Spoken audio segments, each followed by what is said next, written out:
Bienvenidos a esta nueva exploración. A ver, cerremos los ojos e imaginemos por un segundo un grano de café perfectamente tostado cayendo en cámara lenta. ¿Lo tienen? Ese crujido seco al chocar contra otros granos, acompañado por el silbido del viento frío de la montaña. Bueno, la verdad es que es mucho más que un simple sonido. Es literalmente el eco de una historia increíble. Hoy vamos a sumergirnos en esa conexión inquebrantable que define la identidad de toda una nación. Vamos a entender cómo la geografía súper escarpada de los Andes, el orgullo nacional y una pequeñita semilla africana se juntaron para crear lo que el mundo entero reconoce hoy como el café colombiano.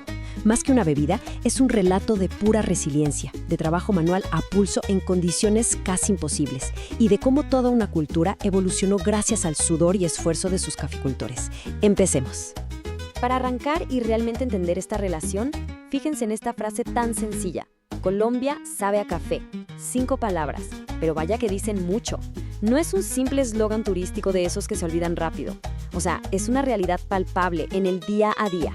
Esta expresión le hace honores a la tierra, reconociendo que el motor que transformó una antigua colonia fragmentada en una nación súper conectada con el resto del mundo fue ni más ni menos que la agricultura del café. Es un homenaje directo y sincero al trabajo de miles de familias campesinas y, por supuesto, al sabor de su persistencia. Así que para comprender cómo llegamos a este punto, tenemos que echar un vistazo al pasado. Pasemos a nuestra primera etapa, la semilla en nuestra tierra, un viaje a través de los océanos. Muy bien, vamos a sumergirnos en esto porque es fascinante pensar que esta semilla ni siquiera es nativa del territorio andino. Para nada. Los registros nos cuentan que allá en el siglo XVIII, los misioneros jesuitas trajeron las primeritas plantas desde Etiopía. Cruzaron el Atlántico, pasaron por las Antillas y finalmente entraron por el imponente río Magdalena. Pero la manera en que se expandió este cultivo tiene un toque casi de leyenda. A principios del siglo XIX, se cuenta que el padre Francisco Romero, allá en su parroquia, en lugar de poner los tradicionales rosarios como penitencia a quienes se confesaban, les imponía la obligación de sembrar matas de café. Imagínense eso, una penitencia religiosa que irónicamente terminó floreciendo en una inmensa bendición económica para la región. Claro que para finales de ese mismo siglo, el panorama era distinto. El negocio estaba controlado por enormes haciendas de terratenientes. Pero la economía es una montaña rusa, ¿verdad? Las crisis de precios internacionales y la devastadora guerra de los 1000 días terminaron haciendo colapsar por completo ese modelo de grandes extensiones. Y justo de las cenizas de ese colapso, surgió algo completamente transformador. Entramos al segundo capítulo, Abrir Monte, donde nace el caficultor durante la colonización antioqueña. Aquí es donde vemos uno de los contrastes más brutales e importantes en la historia agraria del país. Pasamos de ese modelo de las enormes haciendas de la preguerra, controladas por unos pocos, a la era de los minifundios. Y esto pasó porque miles de familias campesinas, huyendo de la violencia de la época y buscando empezar de cero, agarraron sus cosas y migraron hacia el occidente, metiéndose de lleno en la accidentada cordillera central. A esto se le conoce como la colonización antioqueña. Y aquí el punto clave, lo que realmente hay que entender, es el esfuerzo físico monumental que esto requirió. Hablamos de abrir monte literalmente a puro golpe de hacha y machete, en unas pendientes que son casi paredes verticales, donde era imposible meter ni un tractor ni maquinaria moderna. La tierra se dividió en pequeñas parcelas familiares. El cultivo se democratizó. Ahí fue donde nació la verdadera figura del pequeño caficultor. El esfuerzo de ir sembrando semilla por semilla en esa pendiente se convirtió en el sustento directo y el mayor orgullo del hogar. Ahora, con miles de pequeños productores regados y aislados por todas esas montañas, apareció un reto gigante.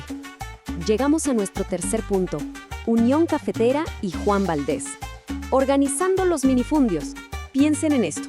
A medida que avanzaba el siglo XX, era evidente que un campesino solo contra el mundo no iba a poder proteger su sustento. Así que en 1927 tomaron una decisión que le dio la vuelta a la historia: unirse. Así de simple y así de poderoso. Fundaron la Federación Nacional de Cafeteros. Y ojo que esto no era una corporación fría de traje y corbata. Era una organización creada por los mismos productores para los productores. Su misión era clarísima: garantizar que les pagaran un precio justo por su trabajo, estandarizar y cuidar la altísima calidad de sus granos, y armar toda la logística para exportar ese café al mundo entero. Fue una jugada maestra que le dio un poder institucional enorme a la familia campesina. De repente, el pequeño agricultor podía competir en las grandes ligas de la economía global, pero sin tener que vender ni perder su tierrita. Y para que veamos cómo lograron construir una identidad que rompiera fronteras, Viajemos un momentito a 1959. Ese fue el año en que se inventaron a Juan Valdez, un icono publicitario absoluto. Ese campesino honesto, trabajador, meticuloso, siempre acompañado, por supuesto, de su inseparable mula Conchita. La estrategia detrás de esto fue brillante. El mercado mundial se estaba llenando de café comercial producido en masa de baja calidad. Así que Juan Valdez salió a decirle al mundo, un momento, nuestro café es diferente. Representaba un proceso 100% artesanal. Le mostraba a la gente en el extranjero que detrás de esa tacita que se tomaban por la mañana había alguien recolectando granos selectivamente a mano, lavándolos con agua pura de montaña y secándolos al sol.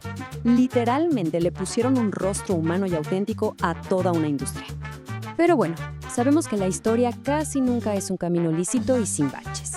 Entramos a una etapa súper dura. Crisis, resiliencia y nueva ciencia, donde el sector tuvo que ingeniárselas para sobrevivir al colapso de 1989. Esta parte es un punto de inflexión tremendo. En 1989, el Pacto Mundial del Café se rompió y el mercado internacional se fue a pique. Los precios cayeron tan bajo que la supervivencia de la economía tradicional pendía de un hilo. Literalmente era adaptarse o quebrar. ¿Y qué hicieron? Pues sacar esa resiliencia campesina y combinarla con la ciencia. Instituciones como Cenicafé se pusieron las pilas y empezaron a desarrollar nuevas variedades de plantas que fueran resistentes a plagas letales como la famosa roya. Esto fue un salvavidas que llevó a un cambio radical. Las fincas dejaron de matarse tratando de exportar volúmenes masivos de café común y corriente y dijeron, vamos a especializarnos. Empezaron a sacarle provecho a esa misma geografía loca y escarpada que antes veían como un problema. Y es exactamente aquí donde ocurre la magia. Todo cambió. Ya no importaba tanto la cantidad, sino la excelencia. Se dieron cuenta de que la topografía tan variada de los Andes creaba unos microclimas únicos y cada uno le daba un sabor diferente a la semilla. Hoy en día, esos perfiles regionales son famosísimos. Tienen notas súper cítricas y brillantes que vienen de los lados del Huila. Luego están los toques más cálidos, que saben a chocolate típicos de Antioquia. O perfiles florales casi exóticos que salen del Valle del Cauca. O sea, el país pasó de vender sacos de café genérico a vender experiencias sensoriales súper específicas. Un verdadero lujo. Y esa búsqueda incansable de la excelencia es lo que nos trae al día de hoy. En nuestra última etapa, exploramos el futuro en cada sorbo. La tercera ola de innovación. Lo que estamos viviendo ahora es un contraste espectacular entre lo ancestral y lo supermoderno. Imagínense ir a una finca tradicional y ver a un caficultor joven revisando en su celular aplicaciones para medir la humedad del suelo y predecir el clima. Están usando la tecnología para hacerle frente al cambio climático. Y al mismo tiempo, en las ciudades, vemos un boom gigante liderado por quienes podríamos llamar los nuevos alquimistas, baristas jóvenes que están educando a la gente, enseñando a saborear fermentaciones anaeróbicas, procesos honey o un buen filtrado en Chemex. Además, la cadena se ha vuelto súper corta. Hoy el dueño de una pequeña finca puede estar cerrando un negocio para vender un microlote exclusivo a una cafetería en Tokio o Berlín, con un simple mensaje por redes sociales. Es una locura. Para que entendamos bien la mentalidad de esta nueva generación, quiero que presten atención a esto que dice Camila Muñoz, una caficultora de tercera generación. Sus palabras dan justo en el clavo. Ella dice que para su generación, el café ya no es solamente esa herencia de subsistencia que tenían los abuelos para sobrevivir. Hoy es una empresa global. Afirma que están exportando su historia, su apellido y su territorio en cada una de esas bolsas. Es una visión súper moderna y empresarial, pero que guarda un respeto enorme y profundo por las raíces y todo ese sudor de las generaciones pasadas. Como gran cierre a todo este viaje monumental, tenemos el reconocimiento de la UNESCO, que declaró al paisaje cultural cafetero como Patrimonio de la Humanidad. Y ojo, que esto no es un premio solo por sembrar bien un grano. Es un homenaje a esas casas de colores hechas de bajareque, a la música, a cómo cuidan la montaña y al tejido social de toda esa región. Es la confirmación mundial de que esta humilde semillita que llegó de tan lejos aguantó guerras, sobrevivió plagas y se sobrepuso a las crisis financieras para convertirse, sin lugar a dudas, en el alma misma de un pueblo que aprendió a salir adelante con la fuerza de su propio aroma. Para despedirnos, nos queda esta gran reflexión. La próxima vez que tengan en sus manos una taza de café especial colombiano, vale la pena preguntarse: ¿qué siglos de historia, qué paisajes escarpados y qué manos campesinas tan orgullosas estamos degustando allá adentro? Es increíble pensar que detrás de ese sorbo matutino hay un viaje de más de 300 años.